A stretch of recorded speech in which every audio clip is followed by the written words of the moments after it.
Another grim milestone, India's COVID-19 death toll has passed 300,000 as it continues to battle thousands of new infections daily. India is only the third country after the United States and Brazil to cross that mark. 90,000 deaths have been reported just this month alone. But that might not be the full picture. Experts believe India's actual caseload and death tolls are much higher. They say the majority of the country's 1.3 billion population live in rural areas, where health facilities and record-keeping are poor. At the same time, lockdowns in cities like New Delhi and Mumbai appear to be stemming the spread. Infection numbers have dipped. Rebecca Bundan joins us live from Mumbai for more on this. Rebecca, case numbers have stayed below 300,000 for more than a week now. Is India confident the worst is over? Well, it's certainly encouraging to see these numbers dipping a bit to just over 222,000 cases in the past 24 hours in terms of confirmed COVID-19 infections, although those numbers are still incredibly high. But compared to a couple of weeks ago when India was seeing more than 400,000 cases a day officially, that is a significant drop. But there are a couple of issues to be considered here. One is that the number of deaths are still incredibly high. They're still at around record levels, with more than 4,400 deaths recorded in the past 24 hours, according to those official figures from the Ministry of Health. And the other issue is that a lot of doctors and experts are saying that they do believe that the numbers in reality are far higher than those official figures we're seeing, both in terms of the number of COVID-19 infections and even the number of deaths. And that's partly because of testing in rural areas and actually tracking cases in rural areas, which is much more difficult.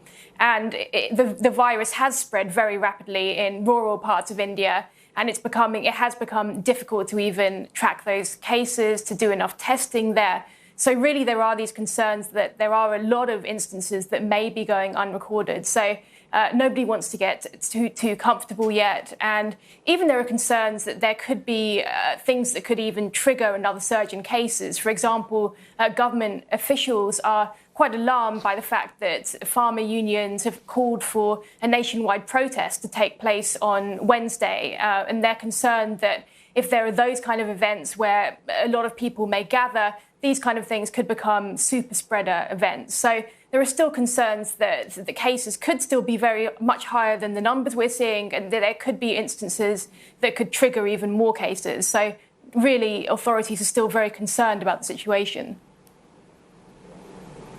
And with that in mind, then, are they preparing for a potential third wave? Absolutely. So now with this second wave, seemingly to be to some extent under control compared to a couple of weeks ago, now authorities are really talking about and preparing for the third wave. There have been comments from Delhi's Chief Minister, Arvind Kejriwal, on this in terms of ramping up oxygen supplies and so on. And in Mumbai as well, there are a lot of efforts underway now to prepare for the third wave. They include building 4 jumbo field hospitals for COVID-19 patients, ramping up ICU beds in hospitals.